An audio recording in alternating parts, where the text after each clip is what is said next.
Welcome to the new sound of online radio. Welcome to the sound of Universal Broadcasting Network. 'Cause you make me feel like I've been locked out of heaven. A mix of today's hits and hard-to-find favorites, combined with the most entertaining and intriguing talk anywhere. This is your sound.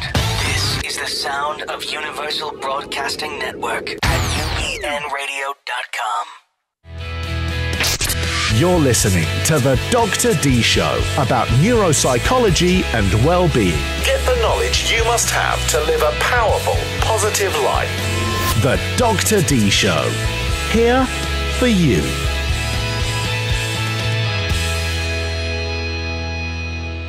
Welcome, listeners, to the Dr. Dee Show. It is wonderful to have you with us today. Our topic today is police officers, criminals, and everything that's in between. And I'm very excited because we have an interview with Chuck Howard. Welcome to the show. Thanks for having me. I appreciate it. Absolutely. And this is a fascinating topic. As you know, Facebook is full of comments back and forth about police brutality. What are we doing about it? Is it a race-related issue?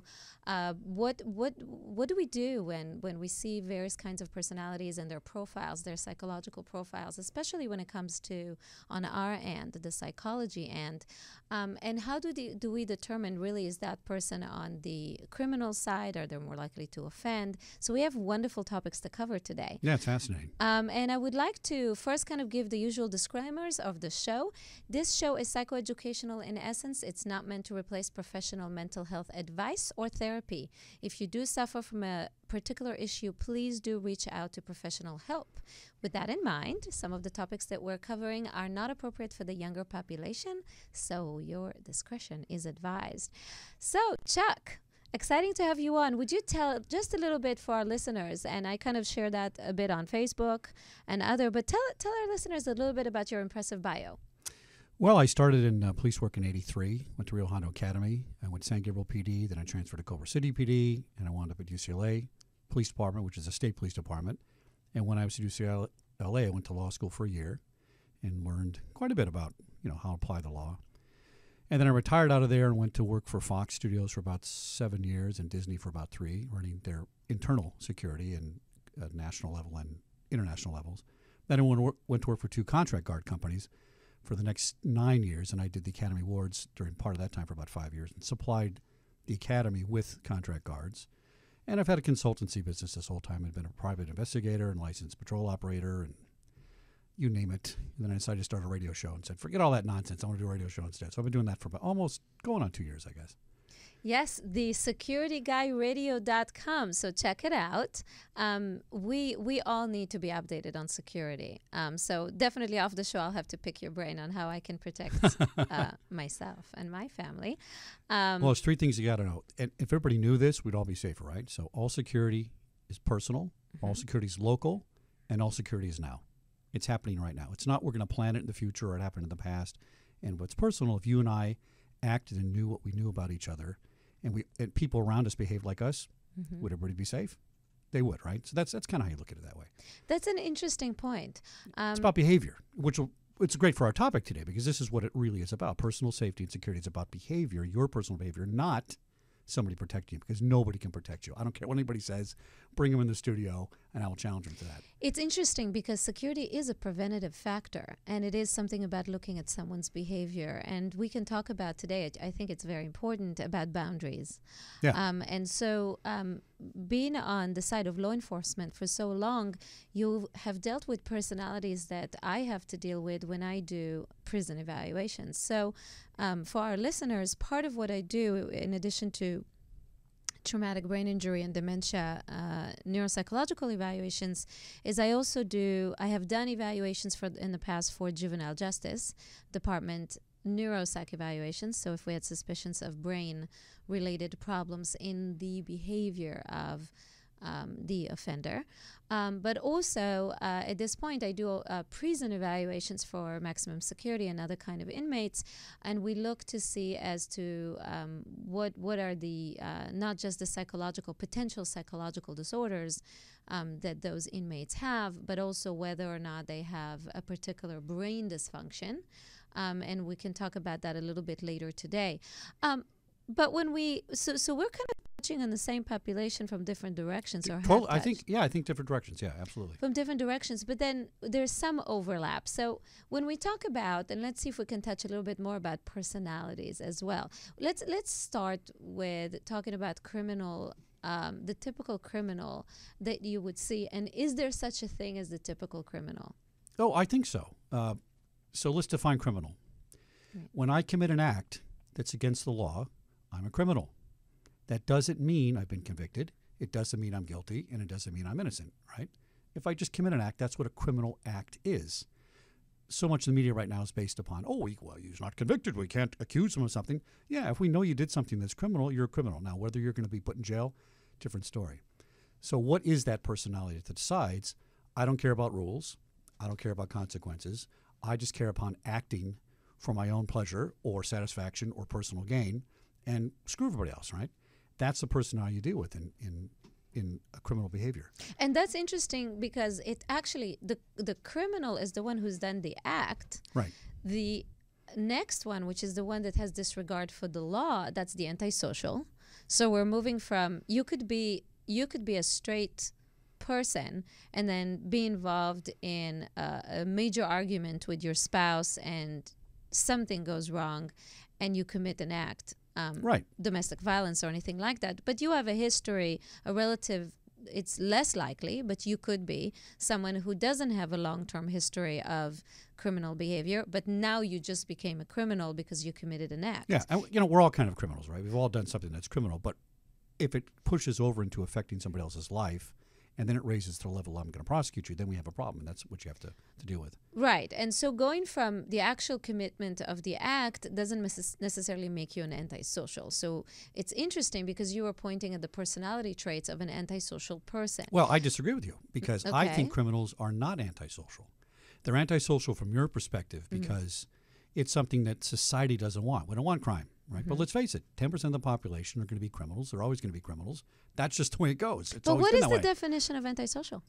Well, that's what we have to talk about. Now, Right. Well, no, but there is a definition for antisocial that is an actual professional definition. okay. I'm in talking from psychology. a street definition. It's Right. gonna be, So, and that's, by the way, that's a great point to clarify because when people say antisocial, well, you have a behavior that is not nice for society or not good for society. That's not what we determine in psychology. So professionally, those are two different, Yeah. and that's what we're doing now, actually, and clarifying this point. I'll have a lot of times people say, well, I'm not an antisocial. Antisocial doesn't mean someone who doesn't like society. What it means, it's an actual professional diagnosis. So it's a cluster in a psychological DSM diagnosis that we give. When we do an evaluation, the person may or may not receive something called antisocial personality disorder. And that they have to meet a particular criteria, and it's a very specific criteria. And it doesn't necessarily mean that they don't like society. They actually could be quite charming. That's right. Superficially charming. They tend to be, they could be a head of a gang. They could be having a lot of friends and a lot of people around them. An antisocial personality disorder requires certain things. It requires disregard for the law. It requires someone who's normally, as I said, superficially charming, but normally does things for their own gain. There is a component of narcissism in it. There is a component of you have to have some record, some criminal record, some behavior that was against the law. There's other factors in antisocial personality disorder, like being self-centered, as I said, lack of empathy, not caring about what other people feel and what it would do to other people. It's ironically, you've just described highly successful people as well. Absolutely, and we can talk Isn't that about fun? Yeah. that. There's a phenomenal book called Sharks in Suits. Do you know that book? I've heard of it, yeah. Excellent book. And so someone who's an antisocial doesn't mean necessarily they're going to end up in jail. Right. In fact, if they're very smart, we talk about the frontal lobe, and if they have an excellent frontal lobe where they could really inhibit their emotions, they can hide who they are when they need to, they can be sophisticated. When those people have a very highly functioning frontal lobe, which is the CEO of the brain, they are becoming the sharks in suits. They go very high up the ladder. They tend to be both in the business world, academic world. I had to deal with people in universities this way, who are very bright doctors, unfortunately, let alone in the psychology field. But there are, and so absolutely. So there is a continuum of the kind of people that you would see in that. But I want to go back to us talking about antisocial people. So okay, someone has disregard for the law. They have all of those personality traits, but some of them become criminals and some of them don't. Right. Why? Why do you think that is? Well, I'm boiling this down to my observations, right? Just simple observations. I have to take something as a police officer and I have to sum it up in 5 seconds and solve the problem and act in a certain way so people don't get hurt or killed, or I don't get hurt or killed. So this is not clinical. However, a lot of observations. My experience is people that are criminal or engage in criminal behavior kind of goes back to what most people do. Most people don't do things they don't like to do. That's just the basic rule, okay? So when you tell me, not you personally, but society says, oh, the poor boy, his mother didn't change his diapers in time when he was young, and that's why he's a criminal. I don't really care. I care that you actually are going out doing something that's against the law, and as a cops and robbers game, I have to go and stop you, right? I tend to find the people in that profession, and it's a profession, do it because that's what they like to do. Listen, it takes a lot of balls to walk into 7-Eleven and put a gun in somebody's face, okay? That's not really antisocial. That's somebody that understands how you're going to respond socially to that threat, right? It takes a lot of gravis to go in there and pull a gun. Whereas a burglar personality is a passive guy, more passive-aggressive, doesn't want to be seen, doesn't want you in the house, doesn't want to confront you. So inside the criminal elements, there's subcategories of personalities that we'll find in all of the parts of society too. The antisocial guy that bothers me is the quiet person sitting at the desk that when you ask him a question just stares at you, because these are the people that have a propensity for violence in the long run. These are the people that are thinking, plotting, scheming. That's cognitive violence, and a cognitive criminal is much worse than a guy. I'd rather have a guy come in with a gun because you know what you're dealing with and I can handle that. But if you ask a guy a question on a traffic stop and he doesn't give you the driver's license and gives you a blank stare, I got to run back to my police car and take cover, because that's the kind of guy that has a potential for violence. That's what I mean by antisocial. It's that guy. Fascinating disengaged. That you say that. I fully agree with you. This is the barking dog doesn't bite. Right. Normally the one that makes a lot of noise and yells, and normally it's the one that's more vulnerable, and it's the one that's less likely, not always, if they're high on substances or something like that, they could act. But all in all, those are actually the more vulnerable ones, and they're normally being led by the quiet one. So even if you want to think about gang mentality. Oh, high manipulators, the quiet people. Yeah. The quiet people are high manipulators. Yeah. They're a lot more in control. They also, as you said, they harbor a lot of aggression inside. So when they don't talk back, why aren't they talking back? That's chilling, right? That's Very an answer, chilling. by the way. It's loud. It's loud and clear. Right. Yeah. So another thing you find in criminal groups, especially gangs, right, is a high level of rules and this is going to sound strange, a high level of integrity for that group, okay? So you say, how can that be? They're gang members and they're going around killing each other, shooting, robbing, doing drugs. That's true, but they have a code themselves. And one of their codes is you got to treat people fairly. It sounds weird, right? So as a police officer, if I walk up to you and you're in your car and you're in front of your house and I treat you in a certain way with some disrespect, I'm actually disrespecting you in your living room, because that car is an extension of your living room, right? So these are things police officers have to know, that there are values and systems and mores and things inside these groups that are criminal groups that you have to understand and be aware of and respect. Now, I don't have to love it. I don't have to think it's great. Right, but little simple things like saying, sir, I need you to put your hands on your back, and he just shot his wife in the head, goes a long way to help the situation. So criminals will lie to you, but boy, inside their group don't lie, right? And criminals may disrespect your girlfriend on the street and rob her, but don't you disrespect her woman. But what you're saying is things. Perfect, because I actually use that as a psychologist, because my office within the prison or anywhere else where I have to see an inmate, that office is technically my home. Yeah, and they're coming to my home. So if they disrespect me in my environment, they understand that's not okay. Do they? And that often, though? They do. They do? Okay. I will tell you that 99% of them, absolutely. Especially if I show basic respect to them. I'm not going to ask for them to do or tell me things that they're not comfortable, that there is no need. Okay, so even as a psychologist, we have a responsibility not to be voyeuristic and annoying and offensive, right? He might lie to me, and I'll tell him that I know he lies to me, but I can do it in a respectful manner. That's right. That's right.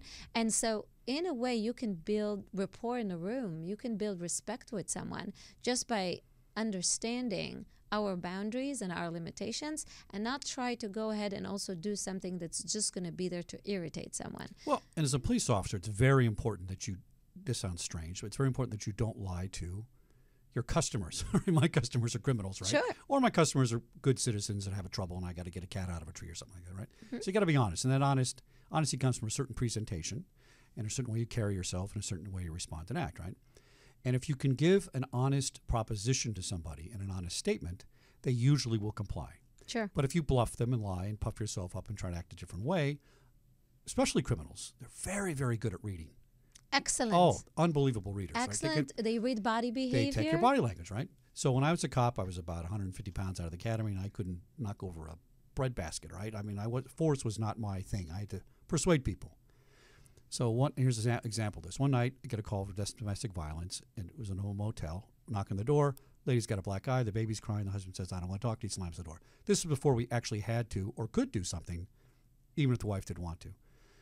Another call, 20 minutes later. I come out. I said, dude, if I come out here again, I'm going to find something to take you to jail for. F off, closes the door. We come back the third time. She's in the parking lot, knocked out cold, unconscious. Doors open in the motel room, and he's gone. We find him walking down the street. This is a little before Christmas Eve. It's about 3 a.m. He has the baby in his hands. And I said, told you I'm going to take you to jail, remember? He goes, you're not touching me. You can't touch my child. You're not going to do anything. I'm going to blah, blah, blah, blah. Okay. So I had my trainee and said, Steve, come here. I want you to put your hands right underneath the baby right there and stand. And so my trainee comes and puts the hands underneath the baby. The guy's holding him. He says, what are you going to do? I take out my flashlight and I say, see this flashlight? I'm going to count to 3. I'm going to crack it over your head. You're going to drop the baby. We're going to catch the baby, put the baby in a foster home, take your wife to the hospital. You're going to go to jail. And I'm going to get some overtime out of it. 1, 2, stop, I'm sorry, I apologize. He hands the baby over. Everything was great, right? Now, I wouldn't have cracked it on his noggin. I probably would have hit his shoulder, make him release the baby. But I was going to do it, right? It's a dangerous situation. But he knows I wasn't bluffing. And he complied. And if I tried that's what that guy needed. So cops are also good at reading what that person needs. Absolutely. And it's always, and psychologists though also have to do the same thing. That's So right. we have an interesting overlap because the type, and just for our listeners, the type of criminal that you see either in your situation, and you're under crisis. So for you, it's a different story because in some ways it's more challenging because they're unstable many times at the time that you arrive. That's on a hot call, let's say. But the majority of what we do as police officers is snoop around. Right? Snoop around, So right. we get a call, we handle, we get a burglary report, a robbery, we catch some people in crimes in progress sometimes, right? More often, I'm working as a motor cop, and I stop a guy, and I say, right, which what is are you doing? not a hot call. Not a hot call, and I just start asking questions, and the way he responds, and I read his body language, and I develop legal probable cause, and we wind up finding a trunk full of cocaine and sure, weapons. and you kind of go into it. Now, psychologists have to do that too. We don't have the hot call, but sometimes we do. If we have someone, sometimes we have out of our routine assessment schedule, you would have to go and see an inmate when they are acting bizarre, they're high, they're unstable, and there is a need to find out whether they need to be receiving higher level of services. Mental health wise, are they suicidal? Are they really suicidal? Or they're just acting out? Are they trying to do it for gain?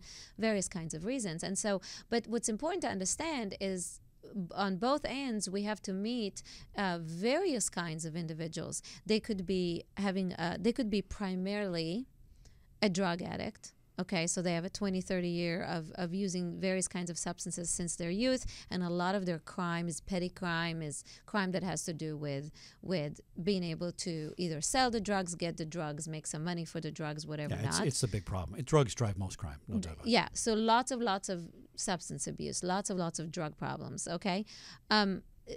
secondly, you could see someone who's truly for a very long time severely mentally ill. So you can have the individuals who have, you know, the schizophrenia, the bipolar, the various kind of psychotic-like behavior, and they've been off and mentally ill since they were at certain age, you know, normally at around the teen time, but they were already in childhood displaying behavioral problems and so and so. So those are the people that are predominantly mentally ill, and then they do all the other things. So part of our job as psychologists is to look to see what is the etiology, where is this all coming from, and primarily, and then there's a lot of other stuff, there's a lot of puff around, right? So is it primarily a drug problem? Is it entangled more with mental health issues? Is it a psychopathic person? Okay, and that's a different crowd. So 1 out of 3, research suggests, is the psychopath. 1 out of 3, really? And that's, yes, 1 out of 3. There's 3 of us in this room. So, it's very interesting. Mr. Jarvis, I wasn't pointing fingers at you. Which matters? Are we taking? I know nothing about it. So, but it's interesting because 1 out of 3 technically is the one that is, you know, the psychopathic person, pretty much more in control than anybody else. Normally takes advantage of other people. They do the job for them. So they'll have the mentally ill or the substance abusers do work for them on the field. So we talk about it in the crime field, right? They're more in control. They tend to be quieter. They tend to be more charming. And the psychopath is the most dangerous one because they're more intact. They're more in control. Well, they're also lacking complete moral values, aren't they? More or less. Completely. They don't use that on their psychopath doesn't have checklist. any empathy. Or no empathy, right? Whatsoever. This is all business. People's lives is money making. Right. It's just people are not humans. They are objects to whatever the goal that they're trying to reach. And so those that are the individuals that you really have to be very much concerned with because they're the ones that also tend to fly under the radar or go through the cracks because they can maneuver well. For an untrained psychologist, and even trained psychologists fall for that, or police officers, anyone else that works with them, even a very talented professional can fall in those situations because those people very quickly learn, psychopaths very quickly learn the rules of the game, where they can get things, what's the gain, what they need to fake, what they need to say or not to say. In fact, there was a study that showed that when you gave psychological therapy to psychopaths, they actually became worse when they were released. So they actually became better at being criminals. So much for that therapy. So for us on our side, we have to distinguish pretty quickly. Is it? Well, not as quickly as we do, though. Because all those personalities you just described, true. I understand every one of them. Mm-hmm. And you have the luxury, I'm not saying this critically, right? But if you're in a clinical setting, having in a more jail, time and I'm going to sit down and fill out the not paperwork. always, but yes. And I have to walk up on a car and say, wait a minute, what do I have? Right. And I have to, this is the challenge police officers have. I have to determine what I'm dealing with within 5 seconds. Mm-hmm. And either 2 things happen. If I get it wrong, I could be dead very quickly and easily, right? And if I get it right, I can make the whole thing go smoother. Even if it's a highly dangerous situation, if I get it right and evaluate it properly and I use proper tactics, I can get out of that. Most guys I work with, no one ever had a concern about getting killed. I see that today. It seems that maybe the younger police officers are worried about that and they respond quickly. I don't know for sure.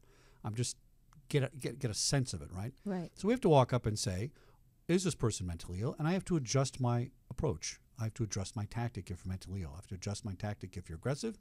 I have to adjust it. And by the way, sometimes if you're aggressive, my tactic is to not be aggressive. Imagine that, right? Mm-hmm. You have to think that through because unless I can physically overcome you. Water over fire. And one of the chances of that, it's a crapshoot. You don't know what this guy has. Right. You can't do that either. So all those personalities, we tend to evaluate that. I think it's very interesting, and maybe you can speak to this, that the only 2 people in the state of California that can lock you up for 72 hours on a psychiatric evaluation are police officers and, it used to be in the day, it used to be psychiatrists, not medical doctors back in the day. I don't know if it's still true. But only a psychiatrist or a police officer could lock you up. So we get calls to the emergency room. Right. Peace officers can do that too. So, and what does that tell you? That tells you that the experience that an average police officer has is so vast. Sure. And so voluminous and so many examples of behavior as you have, right? That we're 2 types of people that see a lot of this stuff and can kind of come up with an idea. And quick analysis. Quick analysis is not the skill necessarily of every psychologist. No, so it shouldn't be either, by the way. That's not the approach. I actually think it should be. I actually think that it would have been Well, not 5 seconds. a phenomenal thing. Not a 5 second, but I would have liked to see more psychologists actually go through training of crisis situations. I think that it should be a qualification. That's a great idea. You know And what? I'll tell you why. Because Ride and around I- in a police car. right. That's where you get it. Right around with police cars, but also there are trainings that you can go through to learn to detect quickly certain behaviors, certain symptoms, certain presentations in front of you. Now, we learn that. Most psychologists learn that, hopefully, because we do DSM diagnosis, so we need to be able to say someone is more psychotic, more this and that. But in reality, we don't get a lot of exposure for, most of us don't get exposure for crisis situations. Yeah. We don't get to learn what is the quick behavior that you can, which is what police officers do, is quickly read what's in front of them, what's the scenario, what are the details, what are the circumstances.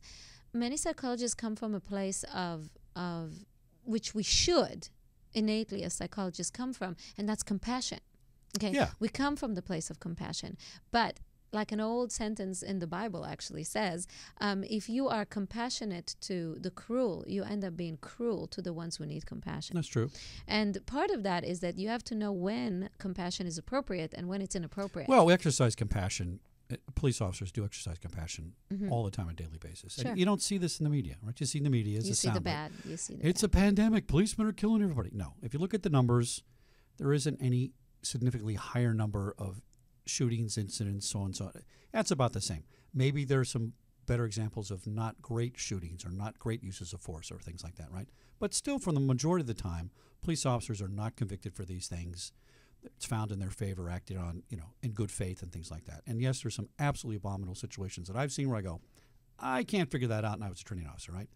But that's not really the issue. I think part of it is, when I was a cop, I think there was about 1 million policemen in the United States, and now there's about 750,000. Did crime go away? What happened? Are we all roasting marshmallows and holding hands and everybody's happy? No, crime's the same. Violent crime is up. is on the rise actually exponentially in up. certain states. Right. Yes. But homicide's down. Why? Not because we're all nice to each other. It's only down because medical technology's up.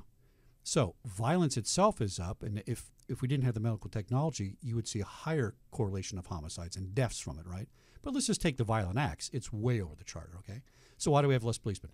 Budget cuts, politics, blah, blah, blah, political correctness, all that garbage. So policemen now are having to respond maybe more often, less backup.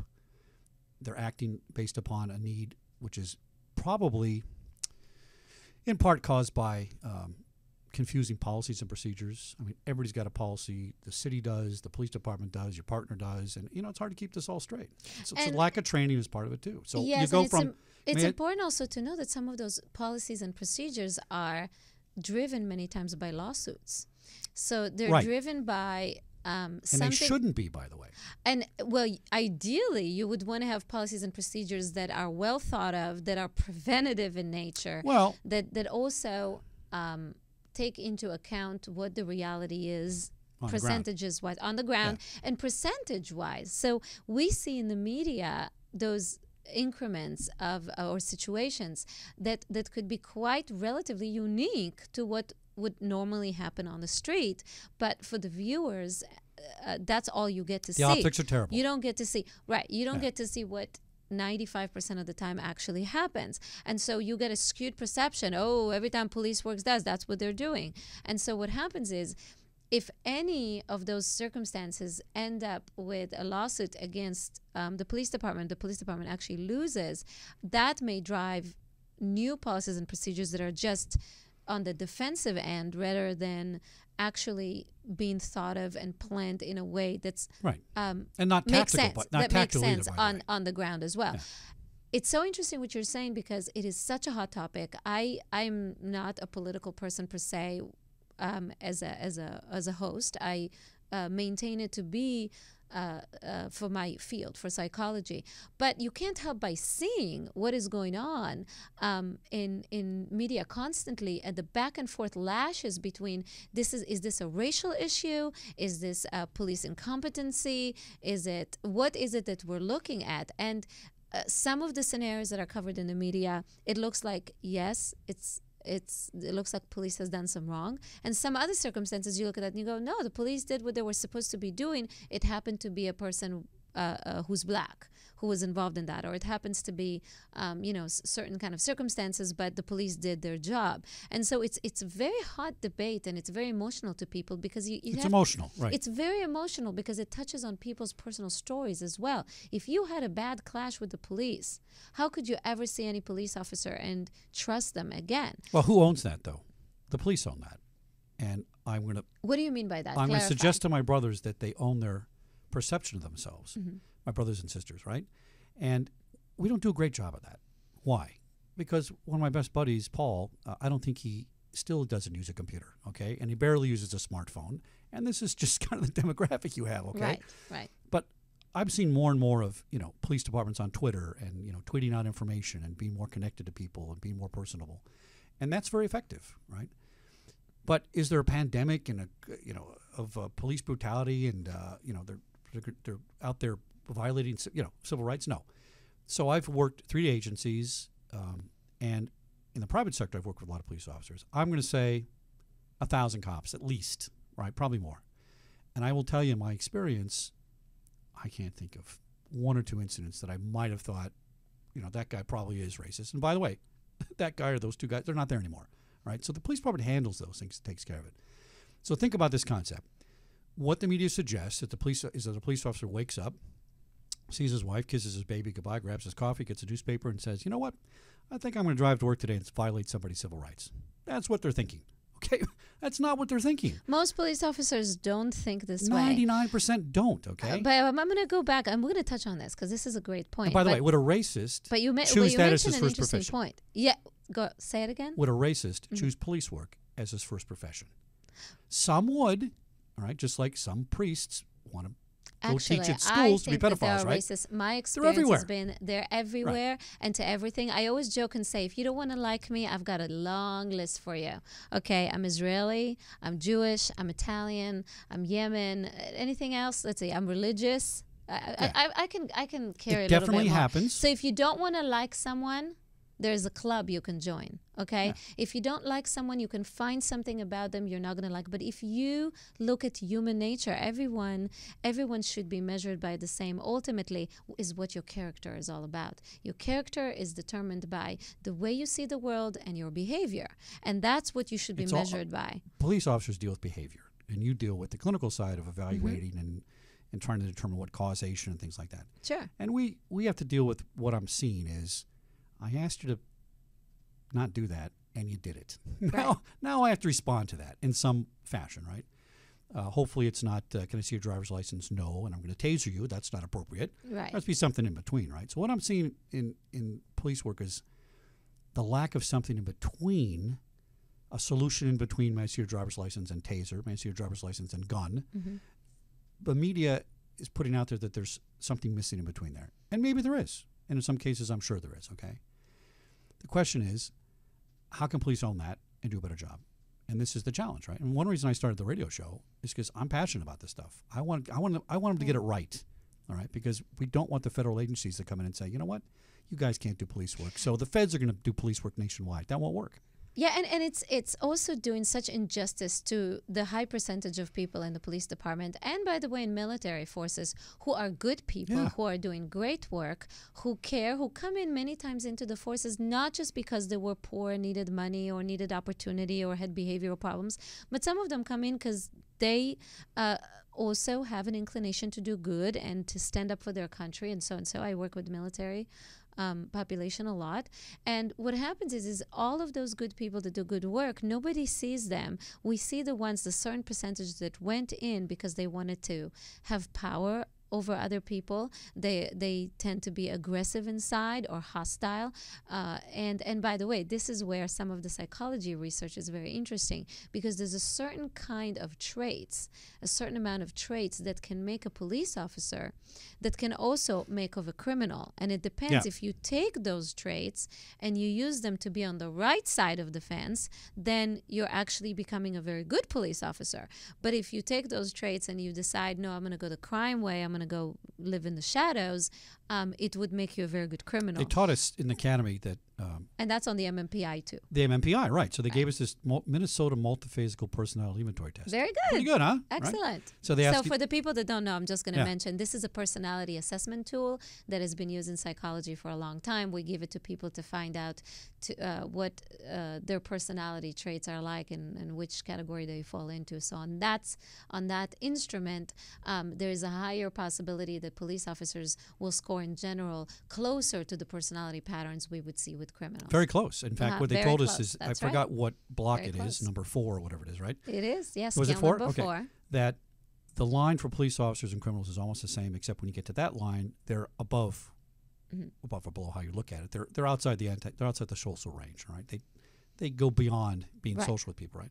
So that's really fascinating. So let me ask you this. But also, before you ask that, I'll just say people who are in leadership and politicians and top executives also score high on those other scales that we talked about. So they tend to be more hostile. They tend to be more aggressive. They tend to be more controlling. They have those other features as well. So you have to understand that those traits can be used in different ways. Go ahead. So here's the problem, and this is not unique to police work, I don't think, but it's unique to any profession that has that sort of need for somebody that can take charge, handle things, something. Right? Let's just assume that, for lack of a better term, all police officers are alpha male and alpha females. All right? You can't walk in a room with people shooting at you and say, "Oh, please put the gun down. I got to do a memo on that." That's not your personality. Right? You're going to like, "Hey, let's go. I'm the first in the door." Now, inside that group of the alpha personalities in any police department, you have a high alpha and you have a low alpha. Most alphas are good, and they're good people, and they're moral people, and they like each other. And we by the way, we have each other's back. I'm trusting you, and I barely know you, that you're going to save my life. That's a huge trust factor, okay? So when we have somebody in the group of alphas that's way off the charts, that person's also got my life and got my back, and I rely on that person. And if I, in that group of alphas, is a good person, moral person, I'm ethical, I'm not out there trying to ruin people's lives, I'm just doing my job and going home, right? Am I going to be motivated to challenge the super alpha in the group? Because the super alpha is a scary-ass guy or woman, right? And they're going to flatten you, and they're going to come after you, and they're going to take you out in your career, and they're going to write you up. And so the motivation behind saying something when you should is low because of that bond and that trust and stuff. And if you break the bond within the group and you're ostracized from that group, you got a big problem. Sure. Nobody's going to ride within the police car. People aren't going to come out code 3 and back you up if you need help, right? Sure. So you got to belong to the group. So this group dynamic is super important, and it's highly overlooked, I think. So if you can, which I did once, much to the detriment of my career, you can raise your hand and say, I think the emperor has no clothes over there. You'll lose your career, but you're doing the right thing. So you don't see a lot of this reporting. That's why they have an internal affairs department, right? Because those are the cops that don't give a crap about any of that political nonsense. Right. They're going to come out That's and do what's their right. job. That's their job. Their job is to go in. And by the way, Very this necessary and doesn't very just effective. exist in the police department. This Right. exists in every institutionalized environment. That's every true. environment that there are. Well, I have seen that. It's more difficult when there's all see that alphas, though. Yes. See what I'm saying? Oh, for sure. Yeah. But you see that all the time in institutionalized environments. There's something that you see that is wrong, but you are lower level. Who's going to back you up You don't want to lose your decide to job. complain? Yeah. Exactly. And even if, let's say, you didn't lose your job, you kept your job, the dynamics are going to be different. So Right. even if you received some protection, your career, everybody's going to know you were the guy that went outside of the pack.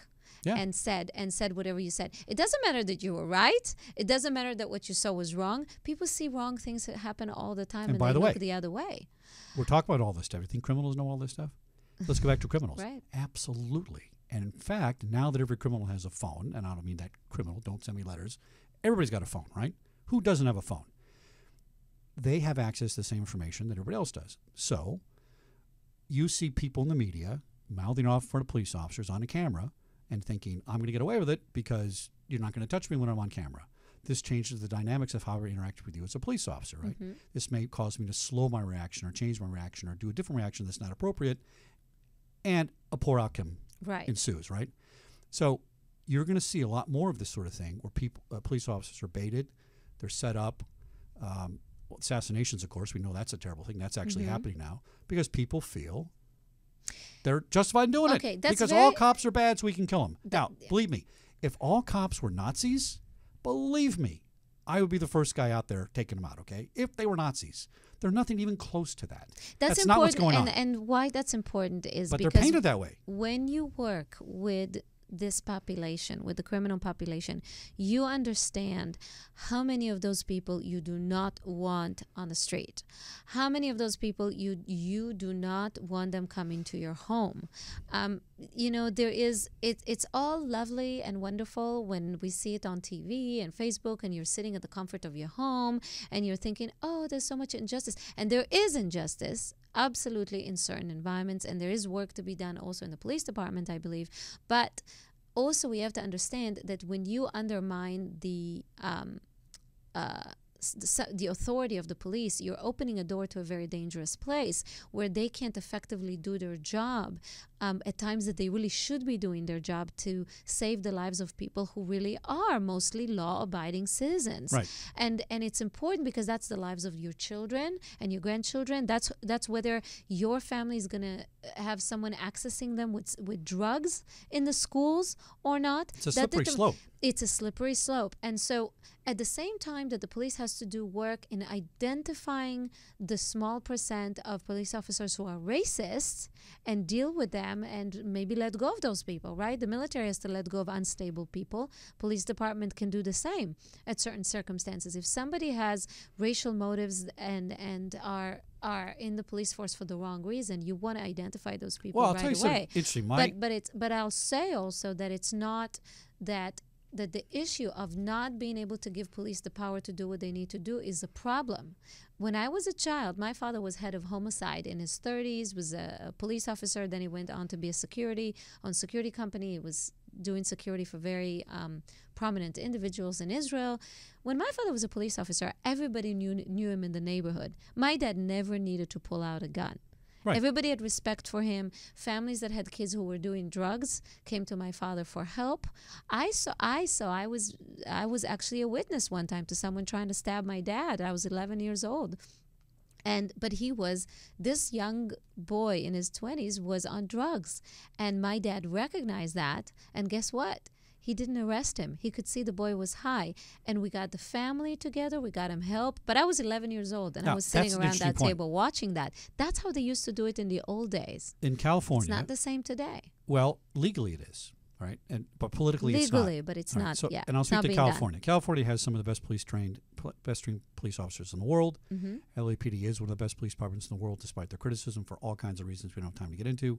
I will tell you this. I've had friends that work for them in internal affairs, and they have told me, Chuck, you have no idea what goes on. We don't broadcast it, but every single day we either arrest or fire a police officer for something you're never going to hear about on the news because there's privacy rights and things like that, right? Sure. So LAPD was one of the most corrupt police departments in the world back in the day, right? And now it's one of the cleanest because of this. So I want people to understand that these things are happening all across the country. I have other friends in IA departments around the country. We do take care of our business that way because we don't like to have people like that around us either, right? That's not how our families are. That's not how our neighbors are. And that's not how we want to work with people. But here's the problem. This is a good point. Your discretion your dad had. Under the law in California, and again, I might be rusty on the law, but a police officer always has discretion to act. Why? Because you can't make things mandatory. You have to allow me to be flexible in the field and decide, you know what? Taser, persuasion, gun, pinky control hold, whatever it is, I have to be able to have options to solve the problem properly. What we're seeing are political shackles. We're seeing optics in police work binding police to behave in a way that they would never behave tactically or strategically or legally because they're afraid of some kind of political repercussion. And that is highly dangerous. And a lot of cop friends of mine have been talking to this place in Ohio that the feds came in and said, oh, you guys are all screwed up. We better give us some federal mandates. There's talk now of the feds coming in and saying, maybe we should have a federal police department. All right, well, federal police departments are kind of what bad countries use, okay? That's not a good idea, and it won't work in America, but here's the main reason it won't work. We're so diverse in this country. Every state has a culture. Every state has a personality. Every city, every block, every neighborhood, every house has a culture. If I took LAPD and put them in Louisiana and stuck them in New Orleans and said, now it's the Louisiana New Orleans Police Department, that would not work. Why? That's true. Because LAPD has a way of doing things in L.A. with people that live in L.A. And in L.A., we're all about, oh, it's sunny today. I'm not in a bad mood. Everything's great. And for the most part, L.A. is a pretty mellow city for how big it is, right? The crime is... Well, it depends. Depends which but really, corners, but yes, yeah, but relatively basically speaking. the crime's nothing compared to major population centers of the place. Right? So you can't take somebody else's culture and impose it upon them with a federal regulation and hope it's going to work and say, all federal police officers in all cities and states have to act this way. It's just not going to work, right? So that's a bad idea. And it's another way that would take away a lot of our liberties. We don't want that either. So to solve it, I think the cops have to own this. They have to be more savvy technically. They have to understand that it's okay to say, I disagree with that finding. I'm going to write a better police report. And I'm going to say, you know what? I did what I did, and here's why I did it, and let me justify it legally. We're not identifying and analyzing these things from a legal point of view. We're analyzing them how they look. Now, 85% of what you learn is what you see, and I agree it looks bad in a lot of these situations, right? That doesn't mean that that's legally what's wrong. It's a fine balance, though. You know what it is? It's and I'll play now the other side on this. You also want to have, and that's why I brought the story with my father. You want to have the trust of the communities. You have to that have it. Police, exactly. You have to have the trust that the community trusts the police to take care of situations and do things to the benefit of the people who live in the community. Right. And so, because even those boys that commit crimes have a mother, have That's a right. father. That's right. Many of them don't have a father. That's a separate problem. But most of them have a mother, someone, they have children, they have maybe a wife, and it's quite heartbreaking to see the kind of ripple effect that happens to everybody else around. It's all intermingled with substance abuse, poor parenting, mental illness, poverty. It's a mess. But I agree with you, the police have to own that image. Police, exactly. The police has to have that. So also, while we say that most police officers, are not racist individuals, to what we both see, on the other hand, we want to make sure, like you said, it's not enough to know that. It's not enough now with all the police needs media. to have a relationship with the communities they work with. They have to do it locally, wherever they're at, with the culture of that community. They need to create a relationship where people feel comfortable and there is a level of trust. Now, I hate to say this because police and fire have different perceptions. How things Police work. and fire? Yeah, police and firemen, they get along, but not completely get along, right, sometimes. Firemen are genius with this. And I can't remember the guy's name, and probably a fireman can write you an email and tell you what the story is. But I learned this when I went to a fire academy, right? The fire department, a guy who was a captain, invented what they call the WOW. We have, by the way, a couple of minutes. Okay, so the WOW is this. Quick. Firemen, when they're going to 7-Eleven to fill up their coffee pot, are code 3 lights and siren. Right. They get out of the truck, they walk in 5 at a time, they walk into Gelson's to go shopping, and all the women right. go, oh my God, look at those firemen, they're gorgeous and they're right. cool looking, right? Well, That's they on are purpose. good looking. That's they're on just purpose. made this way. It's on yes. purpose. Yeah. It's called the wow factor, right? Their engines are shiny. You don't see shiny police cars as much as you see a shiny fire truck, right? That's an image issue that they created on purpose, and it works, right? And policemen could learn from that, I think, and take the role. Power. The well, power of here's what I used to tell media. my trainees. My last thing I'm going to say before we go out, right? I used to tell my trainees, behave like a hero. Yes, it's true. If you behave like a hero, you can't go wrong. Mm-hmm. All your actions are going to flow to a point where you're going to be viewed as being correct, and that's really how I look at it. And in a way, it is good that the spotlight is on now, because it makes people want to be better, and they should be better, and they should be those heroes to the communities, and they should be facing individuals. It's more challenging. Well, it's they are asking heroes, you to think more. But they not are acting, heroes optically. But you optically, and also you want to, in a one-on-one situation, you want to be able to say to yourself, can I rise to that place, of being, and not I don't know that everyone necessarily does, but what I'm saying is most of them do. Most of them risk their life to save individuals. Most of them are doing the work none of us want to do. Let's face it. Do you really want to be the one who's standing in front of a guy who's high with a gun? I do. Who's threatening children Much around? more exciting than a radio show. You do, but most people in the community do not want to do that. Be honest with yourself. So when you think about the fact, whatever criticism we have of the police, you also want to think to yourself, somebody's got to do this job, right? And somebody's got to be very good at that. And you also have to understand, would I be able to make those kind of decisions? Would I be able to have the courage okay, to be in those kind of situations and risk my life. So with that in mind, we're going to be having to finish. This is such a great topic and so much to talk about. And we haven't even touched on all the areas we could touch on. So we'll have to definitely do this again. It was wonderful having you on.